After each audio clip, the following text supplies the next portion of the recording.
जय हिंद प्यारे साथियों, बहुत बहुत स्वागत करता हूं आप लोगों को अपने चैनल वैकेंसी पॉइंट पर। दोस्तों एक बार फिर से हाजिर हो चुका हूं आप लोगों के सामने। आज बहुत ही इंपॉर्टेंट वीडियो है ये, जिसमें बहुत सारी अफवाहें बोल रही हैं कि फाइनली यूपीएसआई का मेडिकल होने जा रहा है।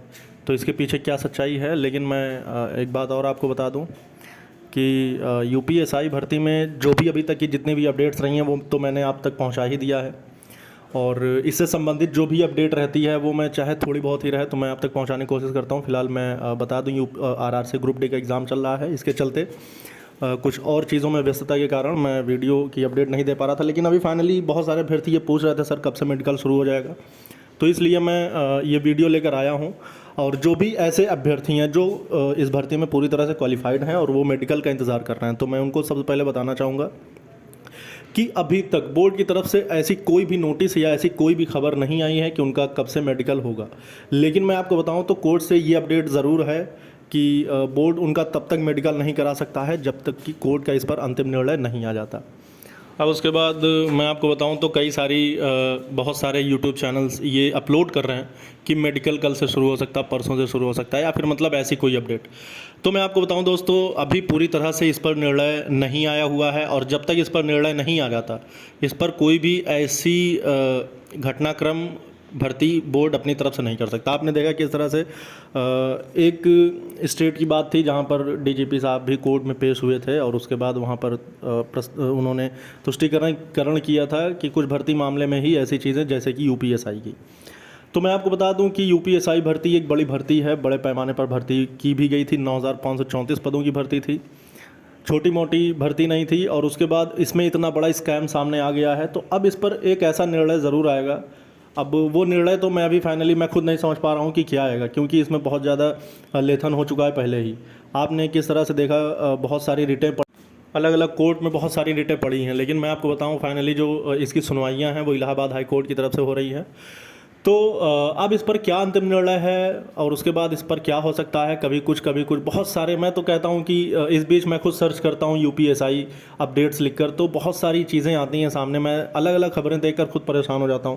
तो जो भी मेरे व्यूअर्स हैं, जो मुझे देखते हैं और जो मुझे मानते हैं, मैं उनसे यही कहना चाहता हूँ कि अभी ऐसी कोई अपडेट नहीं है। बहुत सारे पुलिस डिपार्टमेंट वालों ने भी जो यूट्यूब चैनल्स बनाए हैं, मैं उनका सम्मान करता हूं, वो भी बहुत सारी अपडेट्स देते रहते हैं। लेकिन फाइनली जब उनका ये कहना होता है कि वो बिल्कुल पूरी तरह से इग्नोर करते हैं कोई भी चीज़ को, जबकि आप जानते हैं कि किस तरह से इस चीज़ को उजागर किया गया, कितने साक्ष्य प्रस्तुत कर दिए गए, फिर भी जबकि पुलिस तो साक्ष्य के आधार पर ही किसी अंतिम निर्णय पर पहुंचती है, लेकिन फिर भी ऐसे लोगों का नज़रअंदाज करना ये बहुत ही दुखद है कि वो इसके खिलाफ आवाज़ क्यों नहीं उठा रहे हैं।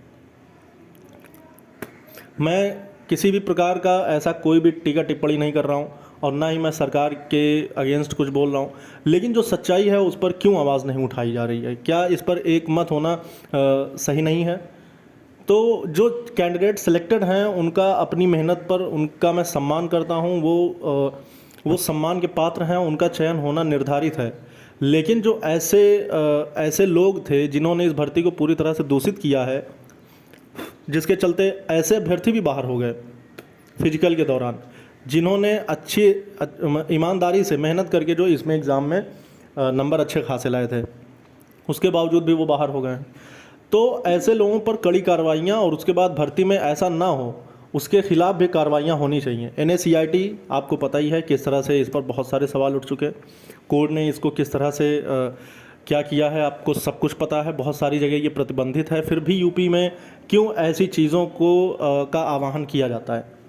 तो इन सब पर सवाल उठना जायज़ है। आगे ना हो ऐसा उसके लिए भी सही है, और अभी भी ना हो, जो हुआ है उसको भी दुरुस्त किया जा सकता है। तो इसके खिलाफ कोर्ट का अंतिम निर्णय का हमें इंतज़ार करना होगा। और किसी प्रकार की ये सिर्फ एक अफवाह आप समझिए, किसी प्रकार का मेडिकल का कोई अनाउंसमेंट या फिर कोई प्रकार की ऐसी अपडेट नहीं निकल के आई है, और जो अपडेट होगी मैं आपको दूंगा।